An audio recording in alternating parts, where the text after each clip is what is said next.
Hola amigos, bienvenidos a una nueva entrevista. Como ya me conocen, yo soy Alejandra Méndez, soy flautista, instructora de yoga y creadora de este espacio Asana Kalani, cuidado del cuerpo para el músico. Y bueno, esta ocasión vamos a tener un episodio de más de músicos de alto rendimiento. Y para este episodio les traje a un violonchelista que también es maestro de la Facultad de Música y es integrante de uno de los cuartetos de cuerda más importantes de México, ahora Cuarteto de Bellas Artes, antes Cuarteto Croma. Así es. Y bueno, traje a Manuel Cruz, ¿verdad? Sí. ¿Cómo estás el día de hoy? Muy bien, muchas gracias por invitarme. Estoy muy contento de estar aquí contigo, compartiendo. Muy bien. Y bueno, pues antes de que empecemos de lleno a lo que es la entrevista que trata sobre el cuidado del cuerpo, quiero que nos platiques un poquito de quién eres tú y cómo fue que llegaste al mundo de la música. Pues yo soy Manuel Cruz. Empecé a tocar el cello cuando estaba en la primaria. No recuerdo bien, creo que tal vez como en tercero o cuarto de primaria. Ya tenía algún acercamiento al violín, a la guitarra, a otros instrumentos. Y pues simplemente lo vi y dije, quiero tocar ese. Me enamoró desde el primer momento. Y se volvió pues parte de mi vida. Realmente en la mañana iba a la escuela, en las tardes iba a la escuela de música, por muchos años hasta que, bueno, llegó el momento de decidir qué se iba a hacer y pues no fue difícil para mí hacer el paso y venirme aquí a Jalapa a estudiar. Después de eso, pues salí a hacer una maestría con el cuarteto y ahora pues lo que hago es entrenar con el cuarteto para dar conciertos y dar clases en la Facultad de Música. Ok, ¿tú eres originario de aquí de Jalapa o de Veracruz, del puerto. del puerto de Veracruz? Sí. Ah, ¿y eres de cuna de músicos? O sea, ¿tus padres son músicos o...? No, nadie. ¿Solo tú? Solo yo. ¿No tienes más familiares? Bueno, a lo mejor tienen algún acercamiento a la música, pero soy el único que se dedica a hacer música. Ok. Así como para vivir. Interesante, claro. Sí, entonces, ¿hubo alguna situación durante este proceso que conociste el cello que fue el momento decisivo para que tú dijeras, yo quiero ser profesional, músico profesional? Pues sí, o sea, llegó el momento cuando tienes que salir de la prepa, que pues hay que decidir qué vas a hacer, pero realmente no fue para mí muy difícil. Ok. Estaba ya orientado de alguna manera a la música, ya era para mí una meta eso. Claro, ok. Bueno, la pregunta que siempre hacemos al principio a todos los invitados, ¿por qué piensas que es importante el cuidado del cuerpo en un músico o por qué no? Porque sí pienso que es importante, porque es algo con lo que estamos utilizando en todo momento. O sea, realmente pasamos muchas horas trabajando, preparándonos en la escuela por muchos años. Pues como te comentaba, desde niño hasta ahorita pues, yo toco el cello casi todos los días. Entonces, eso ocasiona, pues, probablemente alguna lesión por el desgaste, digamos, la sobrecarga de alguna cadena muscular o de algo en específico. Y también por digamos que el empleo, el tipo de empleo que le das a tu cuerpo para tocar. Claro. ¿A qué edad ingresaste en la facultad? A los 18. ¿Y empezaste a tocar el cello a qué edad? Pues creo que como a los 10. 10 años, o sea, ¿cuántos años llevas tocando?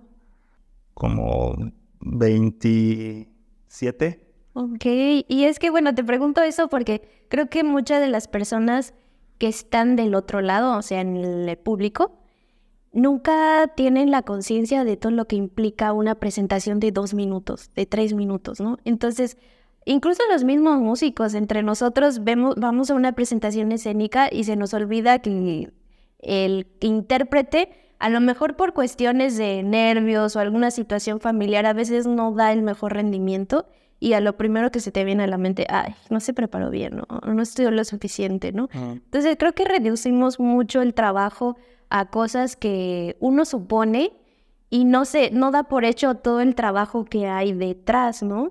Entonces, ahora quisiera preguntarte la parte de la cuestión de estudio, porque creo que el estudio en solitario en la cuestión musical es un factor súper importante para tener un buen o mal resultado en el escenario. Tú cuando eras estudiante, facultad, ¿no? Digámoslo así, ¿cuántas horas estudiabas aproximadamente? Pues depende. He pasado por muchas etapas, la verdad.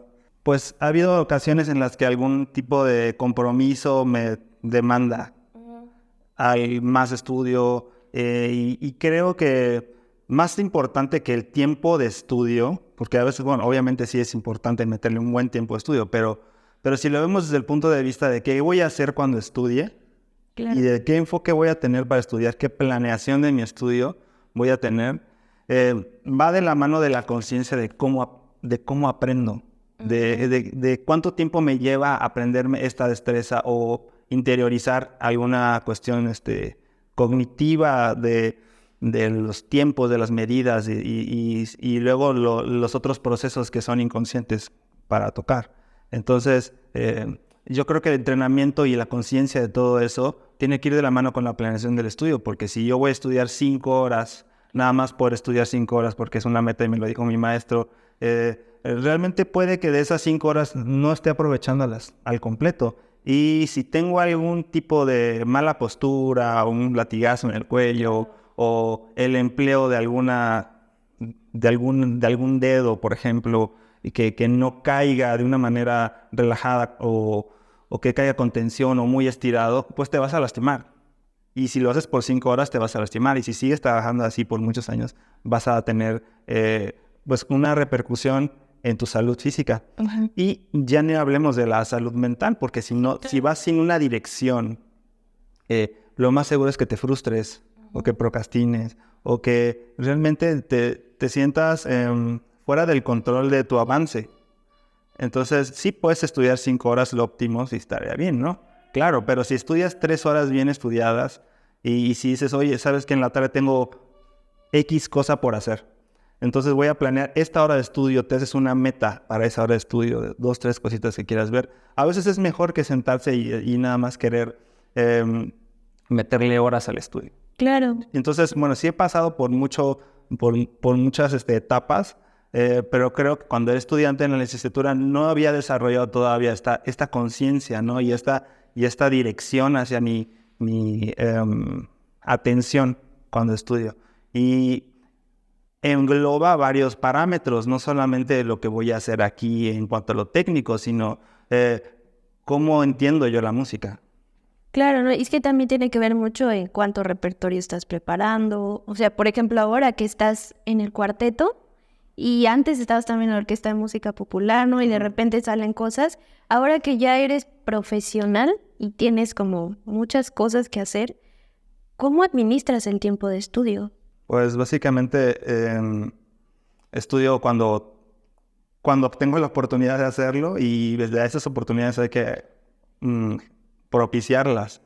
Entonces, dependiendo del día, dependiendo de las cosas, cada día es un reto nuevo, es como se tiene que planear. Y hay veces donde tienes que sacrificar y tienes que decir, ¿sabes qué? No voy a poder hacer esta cosa porque tengo que estudiar. Tengo que prepararme, tengo que preparar mi cuerpo para el concierto de mañana, tengo que preparar mi cuerpo para el ensayo de hoy. Y eso es un poco más que estudiar, ¿no? O sea, claro. Entonces, tú llegas en frío a un ensayo, no preparaste tu cuerpo, no calentaste el arco, no calentaste todo lo que empleas, pues vas a tocar diferente, no vas a tocar con la misma confianza, no vas a tocar tan afinado. Entonces, si las horas de estudio y el estudio está, yo creo que si lo ves como estudio, más bien es la preparación, ¿no? Claro. Ese rubro que implica la preparación deriva de cómo tratas a tu cuerpo y de cómo enfocas tu atención hacia las cosas que son importantes realmente para hacer y no divagar. Claro, sí. Y bueno, creo que este mito de las 8 horas diarias, que creo que a la mayoría es lo que nos dijeron a muchos, creo que viene de, no sé si conoces una teoría, me parece que el autor se llama Malcolm Gladwell o algo así, no recuerdo bien, americano, que tiene la teoría de las 10,000 horas. Ok. ¿No la has escuchado? Sí, algo sí he escuchado. Ah, bueno, se supone que este autor lo que hizo fue como hacer un estudio en diferentes expertos en diferentes cosas, en artes, en arquitectura, en muchas cosas, y su conclusión es que se habían convertido en expertos porque habían invertido 10,000 horas en total para hacerse expertos, ¿no? Entonces, haciendo cuentas, recuerdo muy bien a un maestro que alguna vez me dijo, para que llegues a ese total en 10 años o en 8 años, que es lo que dura la carrera, tienes que estudiar 8 horas diarias, ¿no? Pero yo concuerdo contigo, ¿no? A veces esas 8 horas se convierten como en una meta, ¿no? O sea, que tienen que lograr las 8 horas, pero esas 8 horas son como totalmente disperso o pensando en mil cosas y se convierte en una frustración tener que estudiar, ¿no? Algo que tienes que hacer y no que quieres. Y bueno, creo que ese es un tema bastante polémico porque, bueno, aquí hay muchos que sí piensan que entre más horas estudies vas a ser mucho mejor en el instrumento, pero muchas veces no tenemos la conciencia de el cómo estudiar. Pues sí. Ya, yo creo que es un proceso bastante complejo porque, por ejemplo, si tú vas a estudiar 5 horas algo, pero esas 5 horas lo repites todas las veces mal, entonces, Sí. ¿qué es lo que estás estudiando? Estás estudiando tocarlo mal. O si esas 5 horas hay una parte de tu cuerpo que no está fuerte y que se está sobreestirando o que se está casi que congelando alguna articulación, algún músculo, y esas 5 horas lo repites y lo repites, pues te lastimas y aparte no vas a avanzar. Yo creo que es mejor, por eso, tener siempre un buen maestro. Claro. Siempre tener un buen maestro y tener la conciencia de qué es lo que te está pasando. Si no tienes un buen apoyo en algún lugar, pues trabajar el apoyo. Por ejemplo, los chelistas es muy común que los dedos más débiles, los meñiques, colapsen. Okay. O sea, como que esta articulación después de esta primera falange se colapsa hacia atrás y entonces esta otra articulación se quiebra y pues bueno, es como un recurso que tiene el cuerpo para solventar una necesidad. O sea, el dedo necesita pisar, necesita tener cierta estabilidad, necesita tener cierta fuerza, pero no la tiene. Entonces el dedo se sobreexige para tenerlo. Y pisas fuerte, pero estás bloqueando ya tu cuerpo, y estás generando una tensión, estás llevando al extremo una articulación que no tendría que serlo. Y entonces, lo que es importante estudiar o trabajar ahí en ese caso, yo creo que es fortalecer esa articulación, fortalecer ese movimiento para que sí, si lo repites 5 horas, ya lo hiciste bien. Ya no te vas a lastimar de la misma manera, ya no te vas a lastimar eso. Sí, ¿Okay? claro. Entonces, bueno, sí, las horas del estudio y cómo estudio y qué estudio tienen que estar divididas en, primero, qué estoy haciendo con mi cuerpo. Claro. ¿Ok? Y una vez que esa parte se vuelve inconsciente y ya realmente la absorbes, es cuando ya puedes pasar a descifrar la música, hacer otras cosas, profundizar. Entonces, eso sí lleva un tiempo también. Es cuestión de que cada quien se dé cuenta cuánto tiempo te lleva a ti trabajar cada rubro. Entonces, si ya tienes trabajado bien el rubro de la solidez técnica, de tu estabilidad, de tu equilibrio con tu cuerpo, pues bueno, a lo mejor ese rubro ya le dedicas menos horas focalizado y lo trabajas de manera general cuando estés viendo afinación, cuando estés viendo un pasajito, una cosa así. Se queda como una parte atrás de tu conciencia. ¿Ok? Entonces, sí necesitas tiempo. Y claro, la repetición consciente y efectiva es la que te va a llevar a interiorizar esto, a meterlo en tu cuerpo. Y entonces sí lleva un tiempo. Claro, sí, a cada quien le toma un tiempo distinto y bueno, me parece rescatable lo que mencionas, de que primero hay que tener la conciencia del cuerpo y creo que, bueno, al menos lo que recuerdo de algunas maestras que me comentaron que después de pandemia sí hubo un cambio significativo en la postura corporal de muchos de los alumnos por la cuestión de redes sociales y todo lo que se convirtió después de pandemia tan importante, la cuestión tecnológica, y que cada vez los niños están más inmersos en las tecnologías y se mueven menos, ¿no? Entonces, igual creo que entra una parte ahí generacional, ¿no? Los niños de antes eran más de salir a jugar, de moverse, hacer ejercicio, Sí. como parte de su vida diaria, y ahora los niños de estas generaciones se les tiene que llevar como a la fuerza, ¿no? A ir a natación o a moverse o a hacer algún deporte, porque si no están todo el día aquí, ¿no? Y creo que ahí sí es como un nuevo reto, yo diría, para los maestros de ahora. ¿No te ha tocado ese tipo de alumnos? Pues sí, o sea, realmente los dispositivos y todas las redes sociales están diseñadas para tomar tu atención. Y es una verdad que la naturaleza de nuestro cuerpo es, cuando estás viendo hacia abajo te vas a encorvar. Sí. O sea, a menos que seas consciente y te pongas derecho. Entonces, como que activar esa conciencia en los alumnos cuando están tocando es importante, porque digamos que también es nuestra naturaleza a veces no darnos cuenta de lo que estamos haciendo. Claro, sí. Entonces, yo puede que no me dé cuenta que estoy haciendo un movimiento raro. Y entonces, ¿cómo empiezo a escanear mi cuerpo? ¿Cómo empiezo a aterrizar? A conectarme con cada parte de mi cuerpo y de hecho a utilizarla. Porque también otra cosa que nos sucede a los chelistas, muy común, estamos sentados por horas. Estamos sentados por horas y... Ay, Dios. Estoy hablando por todos los chelistas del mundo. Bueno, entonces eso nos atrofia realmente. Entonces, si no estás tocando, y más de si estás tocando y alguna parte de tu cuerpo está bloqueada, alguna articulación, alguna cosita, eso pasa de manera sostenida, se vuelve una tensión, una tensión, una tensión. Entonces ya cuando te paras y si no contrarrestas esa tensión que fuiste generando por horas con algún estiramiento específico, con algún ejercicio específico, y aparte no haces deporte, pues bueno, es cuando con el paso de los años te vas lastimando. Justo que ahora tocas el tema, ¿tú tienes una rutina de calentamiento y estiramiento antes de tocar? ¿O es algo que haces de repente? Pues sí, es el calentamiento así del cuerpo de manera separada y el calentamiento con el instrumento también. Claro. Eso es otro tipo de rutina. Cuando hay... La cuestión aquí a veces es el tiempo. El tiempo. Sí. Cuando hay un buen tiempo, uno se puede tomar con libertad para conectarse con su cuerpo y prepararlo para tocar. Así como cuando terminas de tocar, darte un tiempo para respirar y sobre todo para, como te decía, contrarrestar todo lo que hiciste con algún estiramiento o algo. Pero la realidad es otra. O sea, sales de los conciertos y todo el mundo te llega a hablar contigo, no te da tiempo de estirar, ya quieres aventar el instrumento para ir a hacer cualquier cosa. Y pues antes de los conciertos, pues estás con la ropa. A veces no es tan cómodo como quedarte un estiramiento fuerte antes.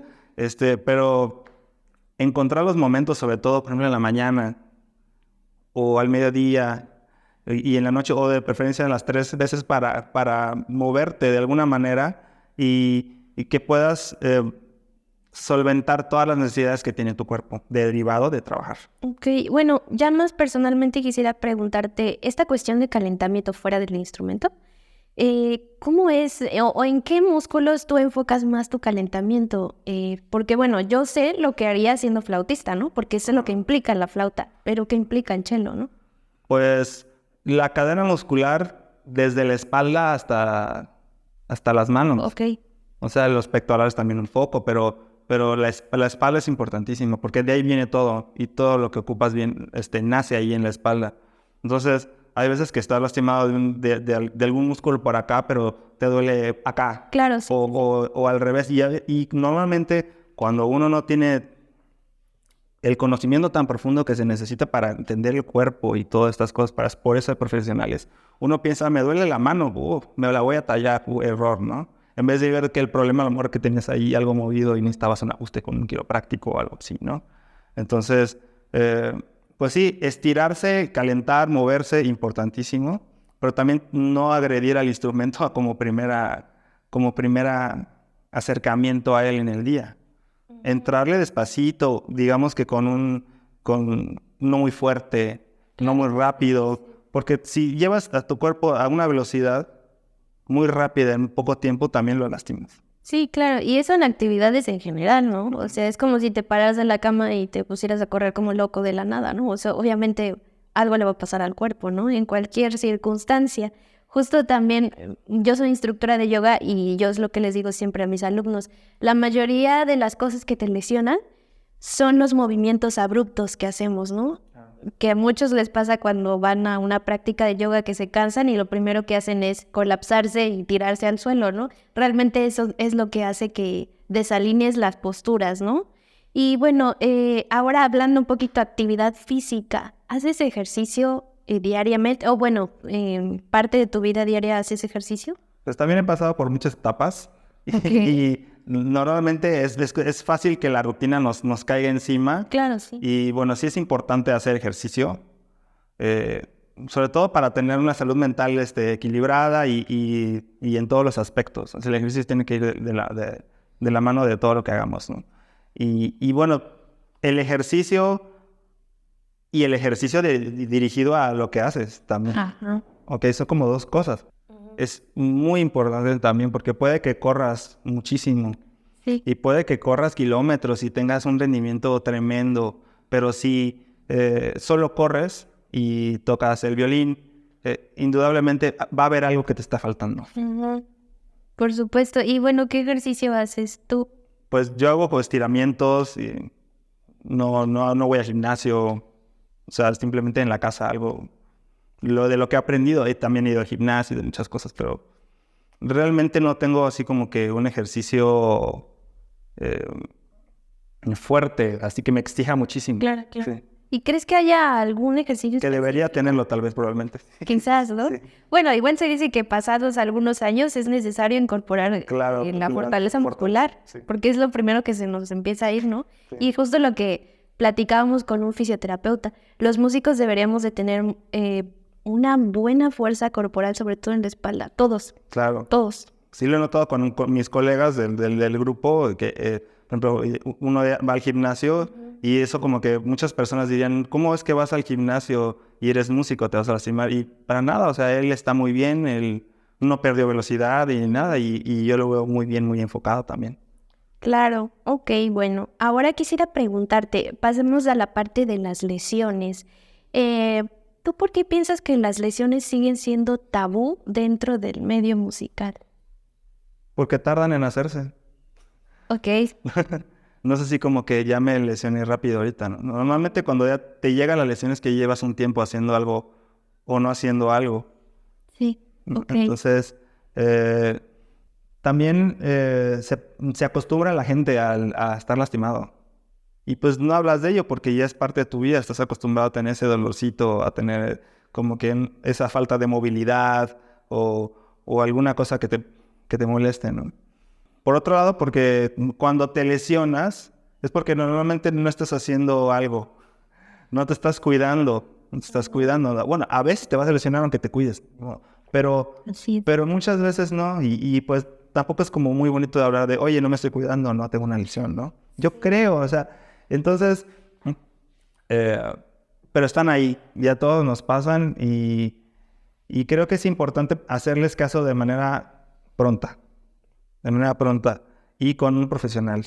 No hay que autotratarse porque a veces se lastima uno más. Ujú. Y bueno, pregunto eso porque en porcentajes van de 30 al 80% de los que se lesionan, sean estudiantes o profesionistas. O sea, como dices, a todos nos puede pasar. Entonces, yo considero que las lesiones ya deberían de ser algo que puedas hablar con naturalidad y decir, ay, me está doliendo esto, ¿no? Y no como satanizarlo, ¿no? Porque creo que sí nos pasa, o a la mayoría, cuando yo estaba en la facultad, muchos no hablaban de lo que les dolía porque era así como de, ay, van a decir que toco mal, ¿no? Y en vez de hablarlo e ir a buscar ayuda, lo callan y te lesionas y más y más, y lo silencias hasta que ya no puedes Pues tocar sí. más, ¿no? El autoestima tiene un rol muy fuerte aquí para todos, ¿no? Y sobre todo para los músicos. Entonces, realmente estamos sometidos a pruebas en las cuales tienes que ser suficiente. Cada clase es un examen, cada clase tienes que prepararte. No puedes llegar a una clase sin prepararte. Entonces, cuando ven que te lesionas, muchas personas no saben y dicen, es que tocas mal. Exacto. Y pues eso, pues como ya uno está lastimado físicamente, pues no es lo que menos quieres escuchar, ¿no? Sí, Entonces te digo, la autoestima ahí juega un rol importante. Pero yo creo que más importante es reconocer que estás lastimado y tomar acción. claro. Puedes contarlo a quien sea, no importa, ellos no van a hacer nada por ti. Pero Sí. realmente tú eres el que tiene que ir y hacerlo. Y otra cosa que no ayuda es la cultura que tenemos de, por ejemplo, darte un masaje. Claro. Darte un masaje es como un lujo para nuestra cultura. Sí, sí, sí. Y es como algo para relajarte. Y a veces uno va contracturado a que le den un masaje y sales después de mucho tiempo allá adentro. Sí. Y sales a la vida y tú le puedes preguntar, hablar con alguien, te puede decir, ¿sabes qué? Es que tú estuviste muy tranquilo allá dándote tu masaje, relajándote. O sea, pues, no entienden que realmente fuiste a sufrir. Porque cuando estás lastimado, a veces duele mucho, ¿no? Pero es necesario. El masaje para nosotros tiene que ser parte pues, de nuestras vidas. Porque hay músculos muy pequeños que ocupamos muchísimo.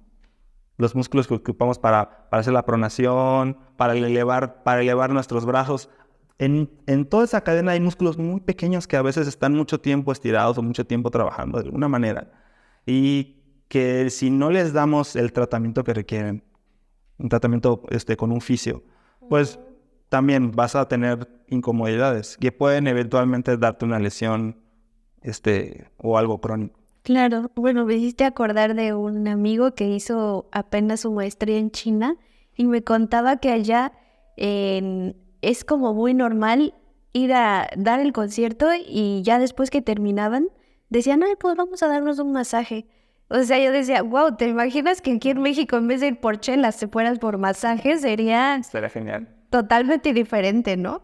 Y bueno, quisiera ahora que pasáramos un poquito, ya hablaste un poquito de las causas, pero dentro de tu experiencia, ¿cuáles crees que hayan sido las causas de tus lesiones? Las causas de mi lesión. Una de las causas mayores fue dormir sobre un costado. Ok. En serio, porque cuando estás ocupando tu cuerpo por tantas horas Sí. y puede que hayas calentado y después enfriado y todo, pero necesitas reposar de una manera específica. Si tú te vas de lado, si duermes sobre tu brazo o haces o tienes algún vicio postural, pues eventualmente te va a pasar fractura. Okay. Entonces, otra de las causas de mis lesiones fue el no conocerme, no saber cómo funciona mi cuerpo, no saber qué tengo que hacer para que mi cuerpo no se lastime. Y otra de las causas también sería ignorar lo que sabe uno. Claro. Porque uno sabe que tiene que estirarse, uno sabe que tiene que hacer ejercicio, pero puede que a veces uno ignore eso. Y entonces bueno, te olvidas de ti, te desapegas de ti. Y si algo necesita la música es que uno esté vistiendo su cuerpo, que tu conciencia esté aquí, que estés en el aquí y en el ahora, para poder tratar con todo este tipo de cuestiones y las demás, que son también importantes, ¿no? Como dónde está tu mente cuando estás tocando, dónde está tu mente cuando estás haciendo cualquier cosa de tu desempeño.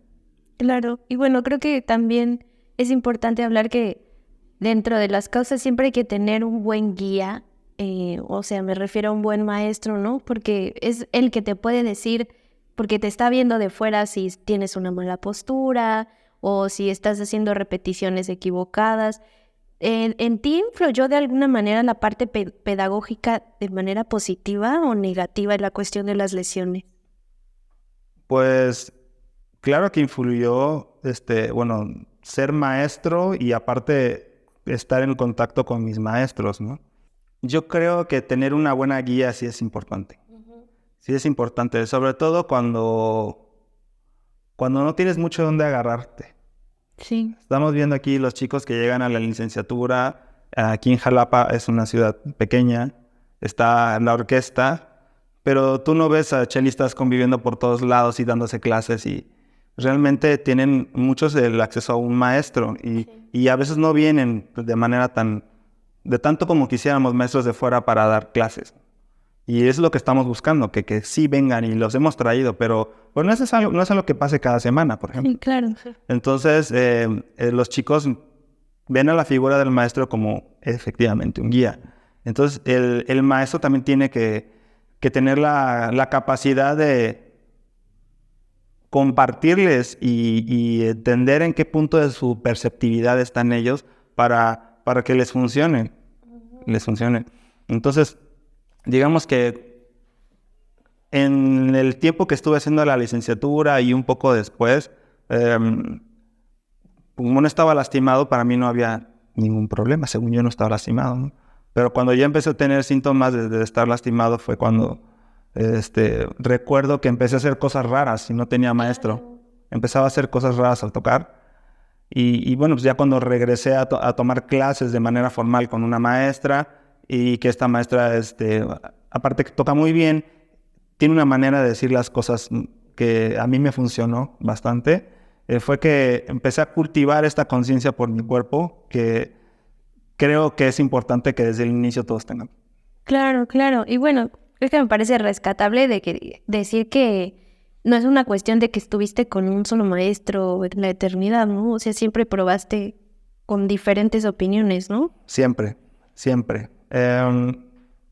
Aproveché en su momento, cuando estaba aquí en la licenciatura, para salir, porque aquí en Jalapa pasaba muy poco.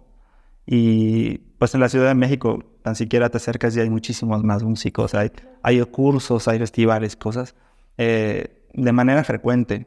Y en otros lados. Entonces, realmente, bueno, alguna vez recuerdo que platiqué con alguien y me decía que algo que se me quedó muy grabado, que ella tomaba las cosas de todos y que eso era ser su maestro. Claro. O sea, entonces en el momento que tú aprendes a aprender, realmente aprendes cómo entender a las personas y qué tomar de ellos y qué es lo que es valioso para ti. Ese es un punto en el cual tú te encuentras contigo y te vuelves más seguro, porque siempre va a haber críticas positivas, críticas que no te hagan sentir tan bien a pesar de que sean positivas, o críticas malintencionadas, o las críticas de alguien que no tiene una manera de ayudarte realmente. Siempre las va a haber, y maestros sí va a haber de todo. Entonces, cuando tú eres consciente de que eso sucede y que eso no tiene por qué destruir tu ánimo ni tu orientación hacia tus metas, realmente la vida se vuelve tu maestro. Entonces, nunca dejar de explorar, maestro. Ok, bueno, ahora sí me gustaría que nos platicaras un poquito más a detalle de tus lesiones. ¿Recuerdas cuál fue la primera vez que te lesionaste? Sí recuerdo la primera vez que me lesioné.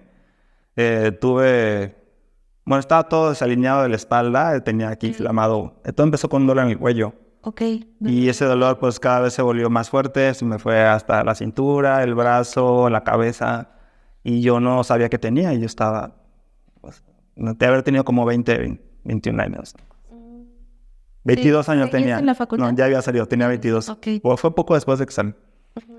Entonces, preparamos un concierto muy, muy fuerte con la orquesta en la que estaba tocando. Y simplemente me empezó a doler y cada vez era peor y no sabía yo qué hacer. No sabía qué hacer. De tal suerte que lo permití que siguiera creciendo. Claro. Y para el final de la semana, yo tuve el concierto y al otro día yo ya no podía tocar. No podía ni caminar casi. Estaba completamente encorvado, adolorido. Y fui con una persona que me revisó y me dijo que estaba pues, muy mal, pero que tenía que desinflamar. Ajá. Entonces me desinflamaron la espalda y fue la primera vez que me lesioné. Después de eso se me quitó y el error que cometí fue no ponerle atención real ni acción.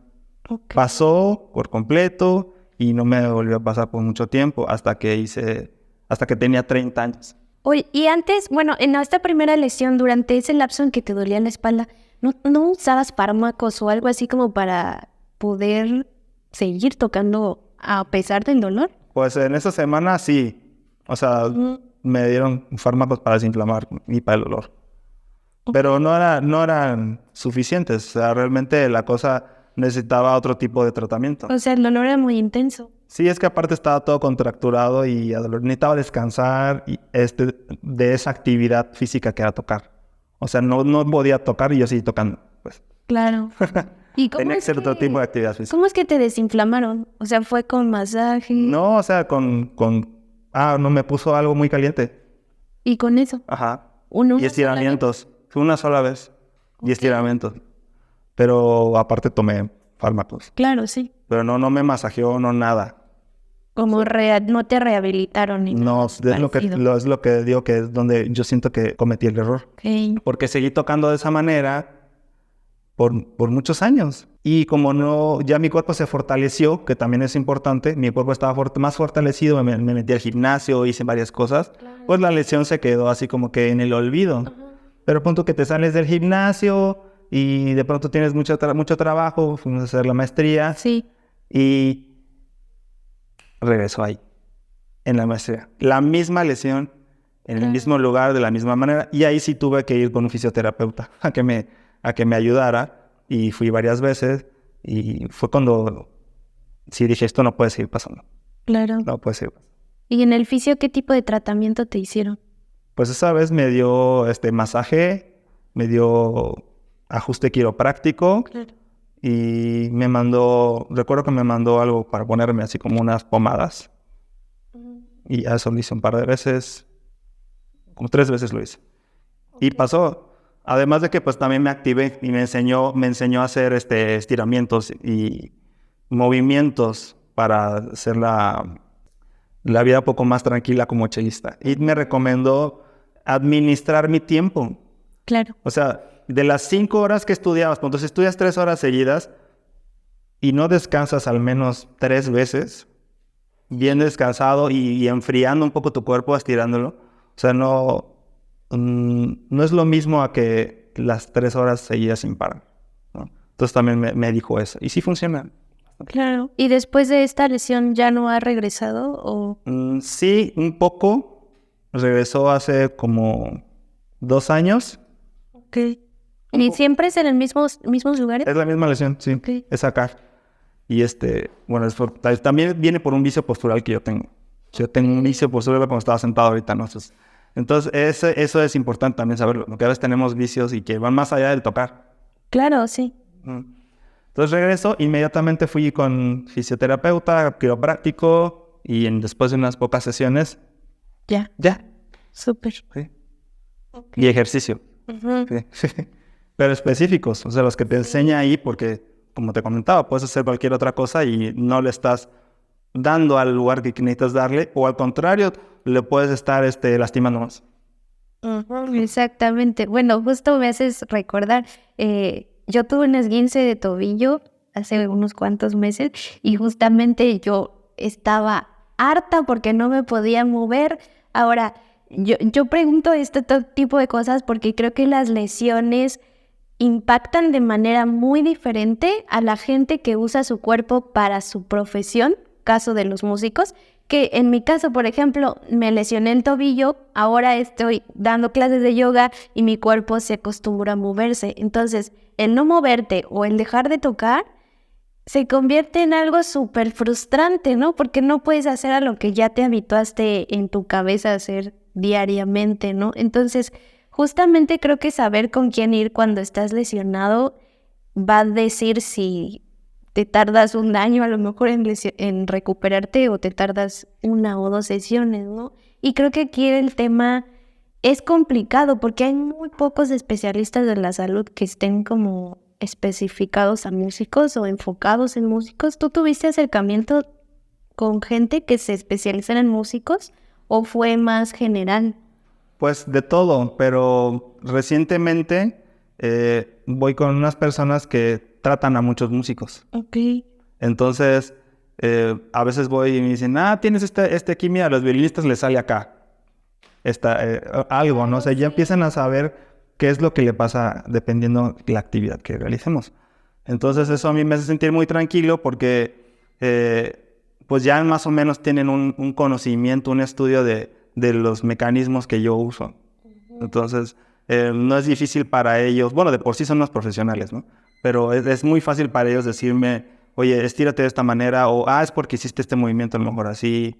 Y si un profesional te va a escanear, te va a dar un análisis bien hecho de lo que está pasando y va a generar pues como que estrategias, que me imagino que no para todos son las mismas, tal vez, ¿no? Sí, dependiendo de la lesión.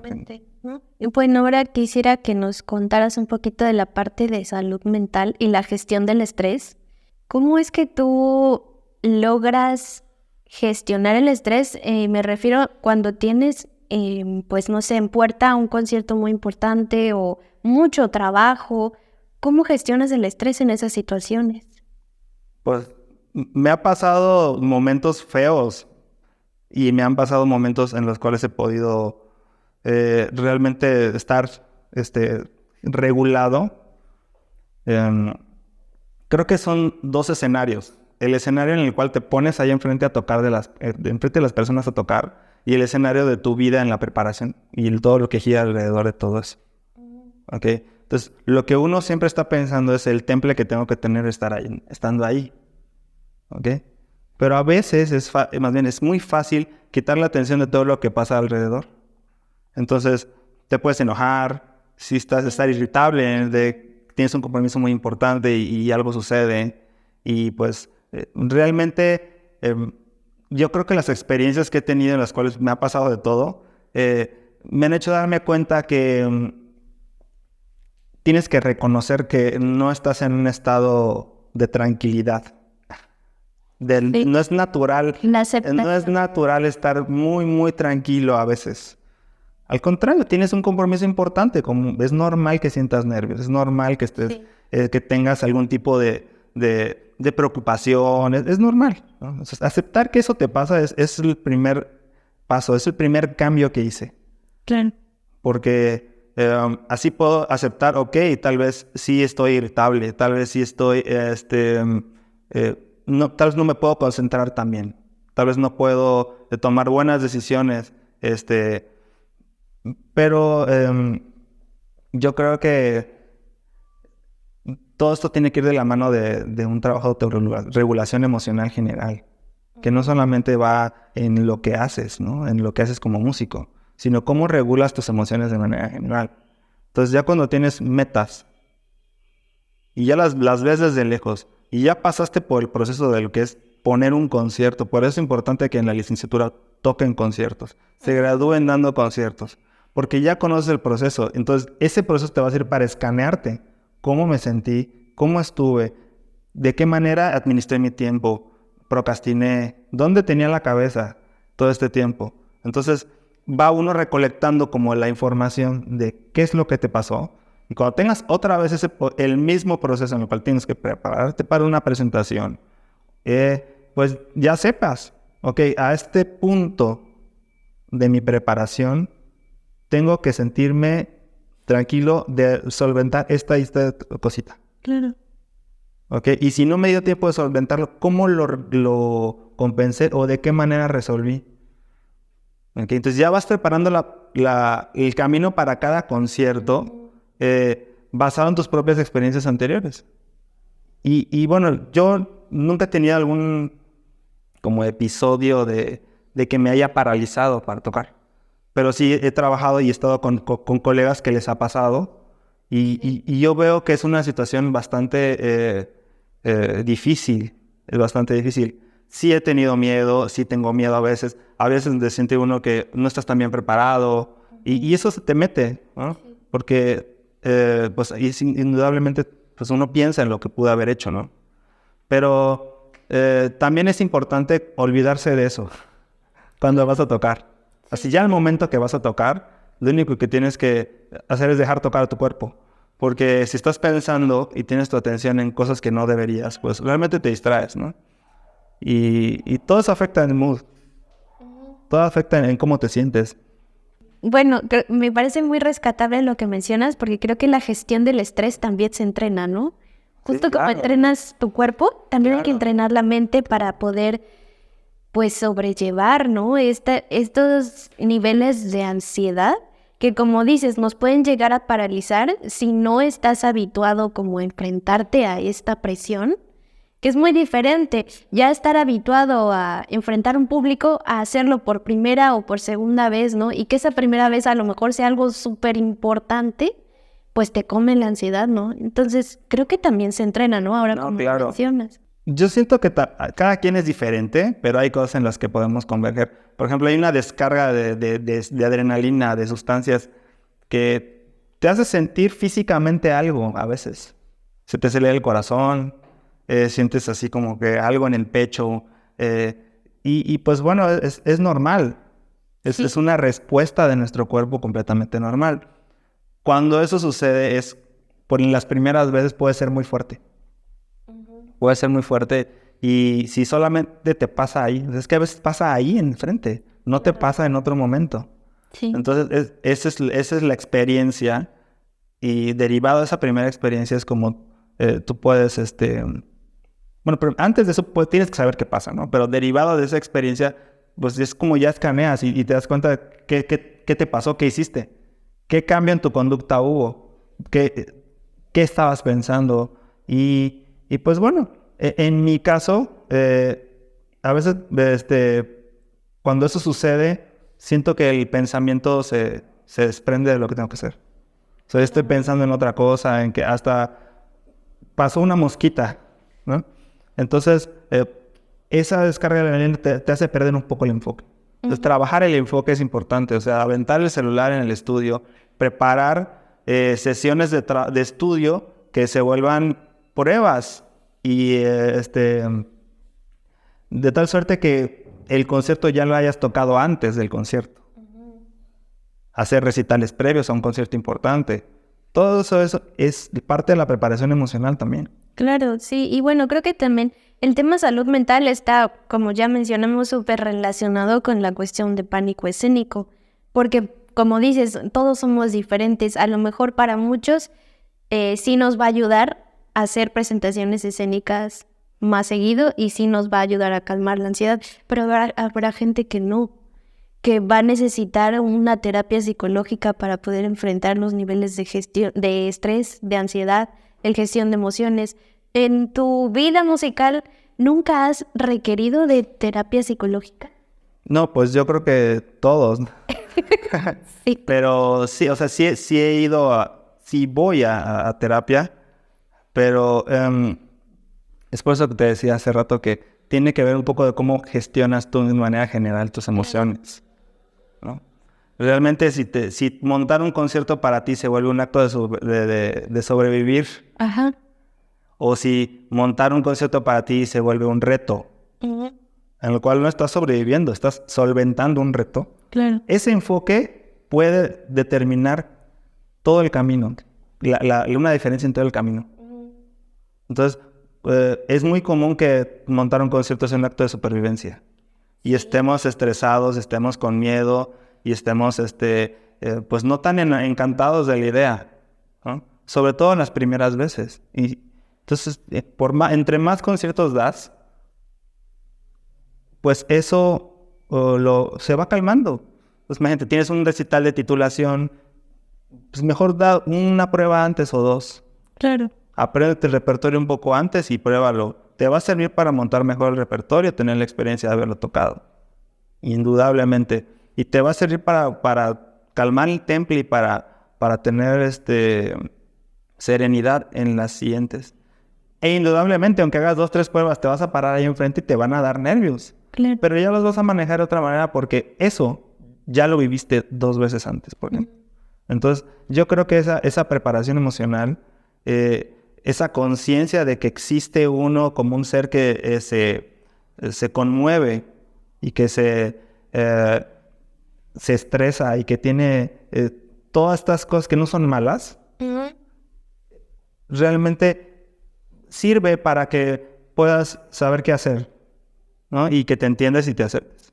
Claro, y es que bueno, también creo que mencionar que en la ansiedad escénica, la ansiedad en sí, pues en cada quien es distinta, ¿no? O sea, uno puede nacer ya con un chip ansioso y hay que aceptar que uno es ansioso, ¿no? Entonces, quisiera saber de qué herramientas tú has recurrido fuera de la música para poder enfrentar la ansiedad escénica. O sea, llámese ejercicio, actividades de ocio, fármacos incluso. O sea, algo fuera de la música, ¿no? Bueno, fármacos nunca he tomado para la ansiedad. Y conozco gente que lo ha tomado, pero no tengo así como que una buena impresión de tomar eso. Se me hace innecesario. Yo creo que la mejor receta para la ansiedad es no tomarte muy en serio lo que haces. Ok. Sí, o sea, ni siquiera los errores. ¿Qué pasa? Me equivoco. O sea, obviamente tómate en serio tu trabajo. Claro. No significa que, pues voy a estar por el mundo ahí, jaja, no importa si me equivoco, no, para nada. Sí. Pero ya estando ahí enfrente, si te equivocaste, pues ya no importa. Sí, ya fue. Si te equivocaste, fue un error de un momento, un descuido, un desliz, algo que a lo mejor no practicaste, que no se aprendió en tu cuerpo, o fue que se te resbaló algo y ya pasó. Pero duró una fracción de segundo, y si tú sigues pensando en ese error toda la pieza, te vas a volver a equivocar, no lo vas a disfrutar, va a acabar el concierto, te vas a sentir muy frustrado. He visto colegas que se van a llorar después de tocar. Sí. Y entonces, yo creo que es importante trabajar con la resiliencia. Me equivoqué, ok, aprendí de esto, sigo adelante, ya. Y no forzar, pero sino dirigir tu mente al aquí y a la hora. Cuando estás tocando. Es más fácil. Claro. Y también, bueno, creo que es común que se haga una visión de túnel cuando estás en el escenario. Sí. Y estás nervioso, estás en un escenario que a lo mejor no conoces, ¿no? Entonces, en todo momento dirigir tu trabajo a lo que escuchas. Okay. O sea, pon atención con lo que está pasando. Escúchate tu sonido allá arriba, escucha el sonido aquí, escucha el sonido de tus compañeros si estás en música de cámara o de la orquesta. Eso te va a ayudar muchísimo a trabajar en lo que realmente quieres hacer, porque recordemos que cuando subes al escenario estás trabajando con procesos inconscientes, y los procesos inconscientes que utilizamos para tocar vienen mucho de lo que escuchamos. Si estás afinado, tu cuerpo le sube, ¿no? No vas a pensar, voy a subir 3 milímetros este dedo. No, dices, pues súbele, y el cuerpo le sube. Si ya trabajaste ese movimiento, si ya lo tienes inventado en tu técnica, va a pasar. Entonces, bueno, saber que eso es un factor, ¿ok? Te vas a poner nervioso, no te pongas a pensar de más.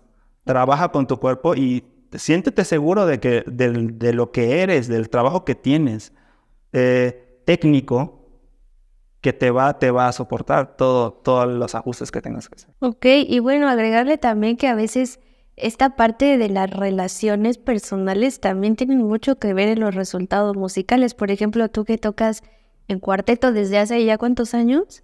Casi 10 años. ¿Y cómo has sobrellevado existir en comunidad, no? Porque creo que muchos de los cuartetos, quintetos, todo lo que es ensamble de cámara, la mayoría de las veces colapsan o se desintegran por temas personales, ¿no? De que no se supieron comunicar o que no se llevaron bien, más allá de la cuestión musical muchas veces, ¿no? Sí, pues bueno, es un tema complicado porque digamos que no es lo mismo estar en un grupo y de repente tocar con algún colega que aprecias mucho y que lo conoces o que no lo conoces. Estar en un grupo implica un tipo de compromiso que no es muy diferente, pero que se va generando con otras metas. Okay. Entonces, cuando 4 personas, como en el caso del cuarteto, tienen las metas muy bien definidas y todos están en la disposición de poner de su parte, yo creo que se pueden llegar a tener acuerdos muy civilizados, muy civilizados. Por otro lado, lo que nos sucedió a nosotros es que ya nos conocíamos desde hace muchos años y ya éramos amigos. Entonces, digamos que ya había cierto nivel de confianza. Y entonces ese nivel de confianza nos llevó a pelearnos, nos llevó a poder decirnos las cosas de manera frontal, nos llevó a entender cómo es cada quien realmente, de tal suerte que, o sea, ya no nos peleamos. Nos hemos peleado alguna vez, ¿no? Pero no ha sido algo que haya fracturado nuestra amistad. Y algo de lo que siempre platicamos en el grupo es, una vez que se acaba el ensayo, ya no hablamos de eso. O sea, ya pasó, hablamos de otra cosa, tenemos muchas cosas de que hablar, somos amigos. Y creo que es un trabajo de saber que todos quieren lo mejor para el grupo y no te tienes que cerrar a la opinión de los demás. Siempre tienes que buscar decir las cosas, tampoco sin exagerar, así, sin ponerle flores a lo que le dices, ¿no? Pero a saber decir las cosas para que la otra persona lo entienda. Porque, por ejemplo, está pasando algo. ¡Hey, te estás equivocando tú! ¿Eso qué va a solucionar? ¿No? Sí. Oye, ¿sabes qué? Vamos a checar esta parte porque creo que podemos hacer esta y esta cosa para que esto mejor funcione. Creo que tú estás quedando un poco arriba de que yo. Ya puedes definir la situación desde otra óptica y eso, de entrada, pues, ya no va a propiciar una pelea, ¿no? Creo que quitar toda la parte de la agresión pasiva en los ensayos es importante para evitarse problemas. Nada más que no todos somos conscientes de eso. Sí. Entonces, cuando no todos somos conscientes de eso, o no estamos en un punto en el cual podamos entender eso, tal vez porque tuvimos un mal día o algo así, es cuando yo creo que pasan los problemas en muchos grupos. Sí. En mi caso, por otro lado, cuando he tocado con otros colegas fuera del cuarteto, ha habido ocasiones en las cuales siento resistencia a alguna opinión, Claro. ¿no? Entonces, yo he decidido no pelearme, ¿no? Sí. Porque por una diferencia en una opinión de una persona que tiene todo su derecho a pensar completamente diferente a mí, yo no voy a permitirme tener una enemistad con alguien o quedar como una persona que no tuvo la claridad para sobrellevarlo. Entonces, afortunadamente no he tenido algún problema ahí. Lo que sí es que tienes que saber que a veces uno hace las cosas y de todos modos a la persona de junto no le va a gustar. Así. Y eso hay que aceptarlo y vivir con ello, porque pues cada quien tiene una percepción muy diferente de la vida. Lo importante de esto es tener metas. Y regresando al cuarteto, el tener metas para nosotros fue algo que siempre estuvo trabajándose. Las metas. Nos sentábamos a hablar cuáles eran nuestras metas a mediano y a largo plazo. Y entonces eso me hace regresar un poco más a mi experiencia personal como chelista. Y creo que en todo momento tiene que haber metas. Nunca puedes sentarte a decir, ya llegué aquí ya paré. Yeah. Porque la mente no puede con eso. Empiezas a bajar. Si se trata de tocar con cierto rendimiento, bajas. O te lastimas. O te despegas de ti mismo. Piensas que estás en una esfera en la cual no perteneces. Sí. O sea, realmente tener metas te estabiliza, te ponen los pies en la tierra. Ok. Bueno, pues para última pregunta, penúltima, que nos dieras tus tips y recomendaciones en general para la comunidad musical. Bueno, recomendaciones para la comunidad musical. Recuerden que todo esto es por el amor que tenemos por la música. Realmente la música es una profesión y que más que nada es un estilo de vida para nosotros, ¿no?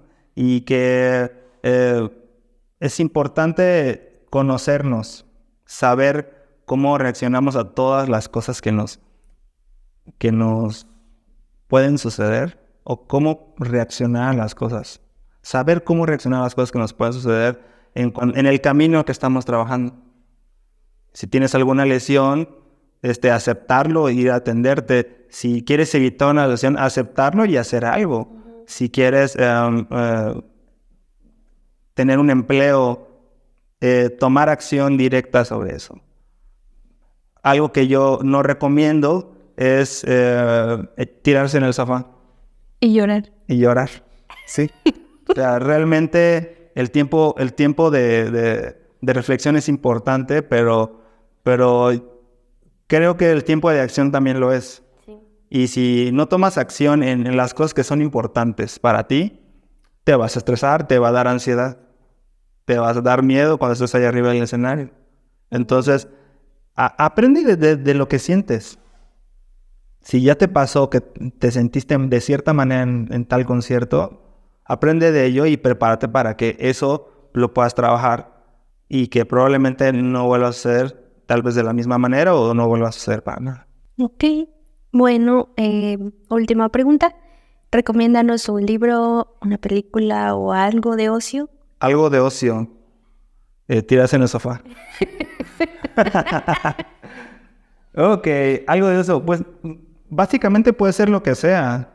O sea, puede ser cualquier cosa, pero sí darte un espacio para ti y para tu mente. ¿Tienes alguna? Yo escucho música, pero, o sea, a veces música que me gusta la música electrónica, por ejemplo.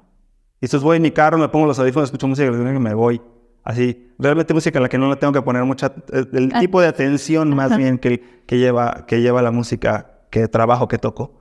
Y eso ahí me funciona. Y bueno, en esta etapa de mi vida, pasar tiempo con mi familia para mí es algo así importantísimo. Y es algo que que cuesta mucho trabajo tenerlo porque pues están los compromisos, se sale a tocar, los viajes, pero cuando lo propicias es algo que deja una satisfacción muy grande y realmente sientes que te limpias de todo lo demás. Ahora, algo que no es de ocio, pero sí creo que sí es necesario, es que cuando sales del trabajo y llegas a tu casa, todas las cositas y las que pasaban en el trabajo las guardas en una bolsita y las dejas en la entrada y ya te metes. No lleves problemas de tu trabajo a la casa. No los vas a resolver de la misma manera. Al contrario, puedes contagiar a los que están ahí de cierto tipo de estrés que tú nada más por decirlo ya te estás librando. Entonces, eso es una decisión que tenemos que tomar. Y funciona mucho. Vive uno muy tranquilo. Ok, muy bien. Bueno, por último, danos tus redes sociales, donde te pueden contactar. Okay. Bueno, en Instagram, Manolonchelo, Ok. con C. Y el Instagram del Cuarteto de Bellas Artes. Ok. Y Facebook del Cuarteto de Bellas Artes. Básicamente. ¿Algún anuncio? Concierto sí. Próximo. Próximo concierto del Cuarteto de Cuerdas de Bellas Artes en la ciudad de Jalapa, con el guitarrista Daniel Olmos, 3 de octubre a las 7 de la noche en el auditorio de la Facultad de Música. Vamos a tocar el quinteto para guitarra y cuarteto de Tedesco y otras obras ahí que les van a gustar mucho. Ok, bueno, pues ahí está la invitación para que vayan y te agradezco por compartir, porque este es un espacio justo para compartir y para crear un poquito más de conciencia sobre la salud en general del músico. No, pues gracias por invitarme y con mucho gusto. Y bueno, pues agradezco a ustedes que se quedaron hasta el final y bueno, ya saben, yo soy Alejandra Méndez, flautista, instructora de yoga y creadora de este espacio. Nos estamos viendo próximo miércoles 7 de la noche en una nueva entrevista. Bye.